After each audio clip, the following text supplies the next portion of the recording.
வணக்கம். சிவன் மாந்திரிகம். இந்த மாந்திரிகத்தில்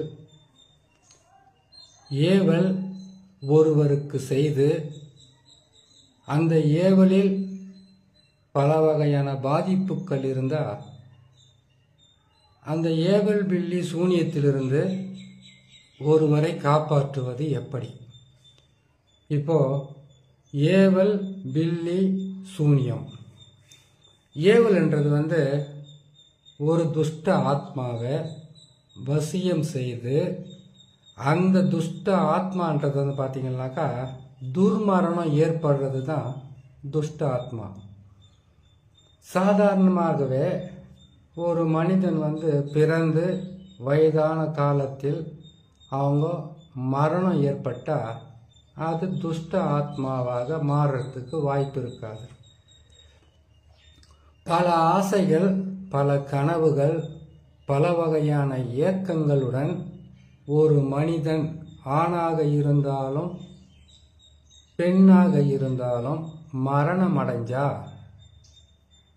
அவங்களுடைய ஆசைகளும் தேவைகளும் இயக்கங்களும் நிறைவேறாம இறந்தா அவங்க இறக்குறாங்கன்னாக்கா இயற்கையாகவே இறக்கிறது வேற.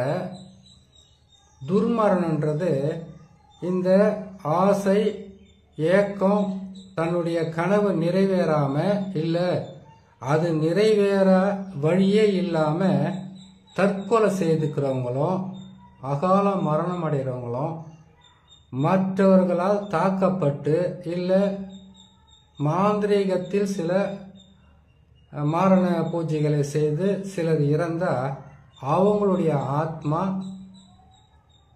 புனித ஆத்மாவாக இல்லாமல் துஷ்ட ஆத்மாக்களாக மாறிடும். இப்படிப்பட்ட ஒரு ஆத்மாவை பல ஆத்மா கூட இருக்கட்டும் அதை வசியம் செய்வாங்க.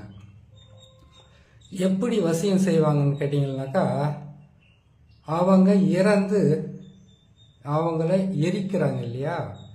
செவ்வாய்க்கிழமை இறந்து செவ்வாய்க்கிழமையை எரிக்கிறவங்களுடைய ஆத்மாவை வச்சு பல வகையிலும் கெடுதல் செய்யலாம். சனிக்கிழமை இறந்து சனிக்கிழமையை எரிக்கிறவங்களுடைய ஆத்மாவை வச்சு பல வகையான கெடு பலன்களை செய்யலாம். எத்தனையோ நாள் இருக்கும்போது அது என்ன செவ்வாய்க்கிழமை சனிக்கிழமை மட்டும் என்ற ஒரு கேள்வி வரும் இருக்கு.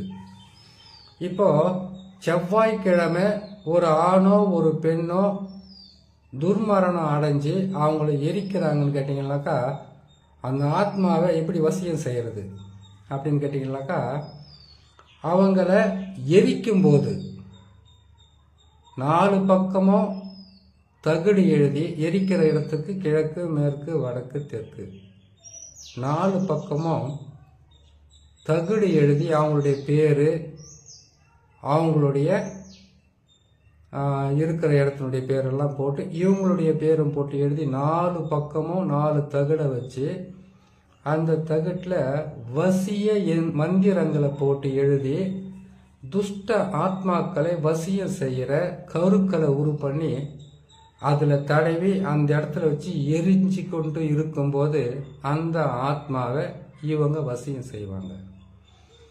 அதை வசியம் செய்யறதுனாக்கா அந்த ஆத்மா அப்பவே எந்திரிச்சு நம்ம கூட வந்துருமான்னு கேட்டிங்கனாக்கா அந்த பிணத்தை எரித்து அதனுடைய சாம்பலை காடாற்றுவதற்கு முன்பதாக, காடாற்றுறதுனாக்கா ஒரு சிலருக்கு தெரியாது, எரிச்சதுக்கப்புறம் அந்த பிணத்தினுடைய சாம்பலை அந்த பிணத்துக்கு சொந்தக்காரர் இருக்காங்க இல்லையா அவங்க கொண்டு போய் கங்கையில கரைக்கிறதுக்காக அந்த சாம்பலை அதனுடைய முக்கியமான பாகங்கள் இருந்து சாம்பல் எலும்பு சில பொருட்களை எடுத்து ஒரு புது பானை சட்டியில் அடைச்சி அதை கொண்டு போயிட்டு அவங்க ஓமமெல்லாம் பண்ணி அவங்களுக்கு ஆத்மா சாந்தி எல்லாம் செய்து கங்கையில் கரைப்பாங்க. அப்படி கரைக்கிறதுக்கு முன்னாடியே அந்த பிணத்தை எரிக்கிறவங்க கிட்ட காசு பணம் ஏதாவது கொடுத்து அவங்களுடைய இதயம் இருக்கிற இடத்த பகுதியிலிருந்து ஒரு பிடி சாம்பலை அள்ளிடுவாங்க முதல்ல. இதுதான் அதுக்கிட்ட இருக்கக்கூடிய ரகசியம். சரி, ஒருத்தரை அந்த இதயத்தாண்ட இருக்கக்கூடிய சாம்பல் மட்டும் சரியா போயிடுமா? அந்த பிணத்தை எரிச்ச சாம்பல் எந்தெந்த பாகத்திலிருந்து எடுக்கிறாங்களோ அந்தந்த பாகத்தை இன்னொரு மனிதனுக்கு அழிவை கொடுக்கும். இதுல இன்னொரு ரகசியமும் இருக்கு.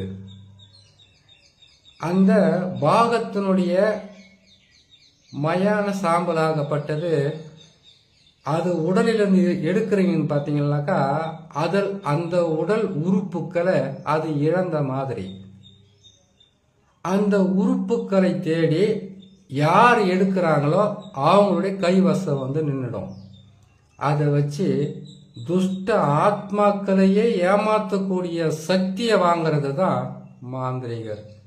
இதெல்லாம் நடக்கிற விஷயமா? எரிஞ்சு நிற்கிற சாம்பலை போய் கொண்டு வர்றதுனாக்கா அது வந்து நம்மளே என்ன பிடிச்சிக்கிச்சனா என்ன பண்ணுறதுன்ற ஒரு கேள்வி வருது இல்லையா? நல்ல மாந்திரிகருக்கு மயானம் என்பது வந்து ருத்ர பூமி.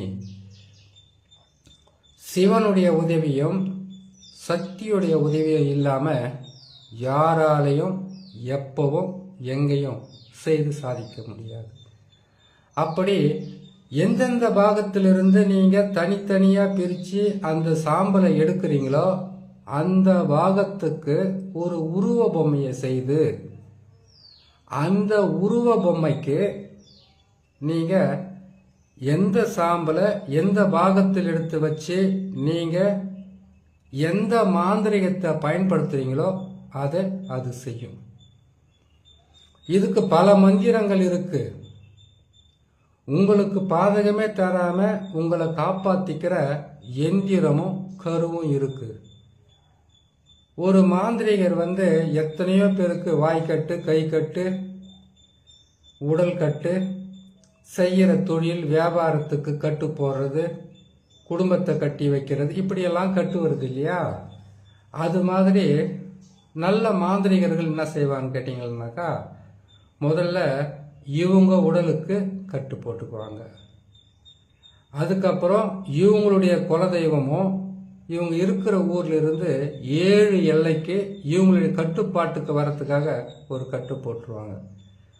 அப்புறம் திசை கட்டு போடுவாங்க.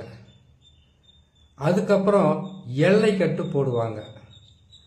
அதுக்கு பிறகு 4 திசை 8 திக்கு 16 கோணத்துக்கும் கட்டு போட்டு இவங்களுக்கு எந்த பாதிப்பும் வராத அளவுக்கு மிக பலமான அஷ்டதிக் பந்தனம் போட்டு வச்சுக்குவாங்க. இது மாந்திரிகர்களுடைய ரகசியம்.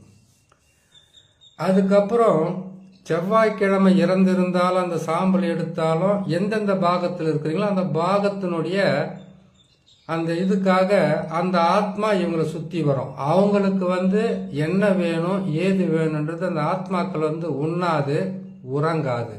ஆனால் இவங்க சொல்கிற வேலையை அது செய்ய ஆரம்பிக்கும். எந்த பொம்மையில் ஒரு பொம்மை செய்கிறாங்க ஏவல் வரத்துக்காக, அந்த பொம்மையை வந்து அந்த சாம்பல் எந்த பகுதியில் வச்சு கத்தாழ முள், அதுக்கப்புறம் கேட்டிங்களான்னாக்கா கருவேல முள், பன்றியோட முள், பன்றியோட நெய், பன்றியோட உதிரம், கருங்கோழி ரத்தம் உதிரம், அதனுடைய இறகுகள் இல்லைன்னா பிச்சு, பச்சோந்தின்னு சொல்லக்கூடிய அதனுடைய அந்த பச்சோந்தினுடைய உடல் பாகங்கள் அனைத்துமே இல்லைன்னா அதனுடைய பிச்சு, தேவாங்கனுடைய குடல் இல்லைன்னா பிச்சு, இப்படி பல விலங்குகள் இதனுடன் சேர்த்து ஒரு உருவ பொம்மையை ஒன்று புரச மரத்தில் செய்வாங்க, இல்லைன்னா எட்டி மரப்பாவையில் செய்வாங்க. எட்டி மரத்தில் எது செய்தாலும் எல்லா ஆத்மாக்களும் ஏன் வீட்டில் இருக்கக்கூடிய தெய்வங்கள் கூட வெளியே ஓடிடும் சொல்லுவாங்களே, அது மந்திர பிரயோகம் பண்ணுறதை வச்சு தான். மந்திர பிரயோகம் தான் ஒரு மனிதனுக்கு வந்து மனுஷா வான்னா வரமாட்டாங்க, அவங்களுக்கும் சில பேர்கள் இருக்கும், அந்த பேரை சொல்லி கூப்பிட்டா தான் வருவாங்க. இப்போ ஒரு 1000 பேர் இருக்கிற இடத்துல கூப்பிட்டோம்னாக்கா ஒருத்தருடைய பேரை சொல்லி கூப்பிட்றோம். அவருக்கு மட்டும்தான் அந்த பேர் இருக்குமா? அந்த மாதிரி ஒரு 10 பேர் இருக்குன்னா 10 பேருமே திரும்பி பார்ப்பாங்க. அதுபோல் இந்த ஆத்மாக்களுக்கு சில பேர் இவங்கள வச்சு கூப்பிட்டு அதுதான் சொல்லுவாங்க. கருங்குட்டி, செங்குட்டி, மலைக்குட்டி, குட்டி சாத்தா, குரலி, அதுக்கப்புறம் காட்டேரி, உதிர காட்டேரி, இப்படியெல்லாம் பேர்களை ஒன்றுன்னா அதுக்கு தகுந்த மாதிரி ஒரு பேரை இவங்க வைக்க ஆரம்பித்து பயன்படுத்த ஆரம்பிப்பாங்க. இப்போ நம்ம பார்த்துருக்கிற இந்த பதிவை பொறுத்த வரைக்கும் ஏவல் எப்படி செய்வாங்க, அதனால் பாதிப்பு எப்படி வரன்றத இந்த பதிவில் சொல்லியிருக்கேன்.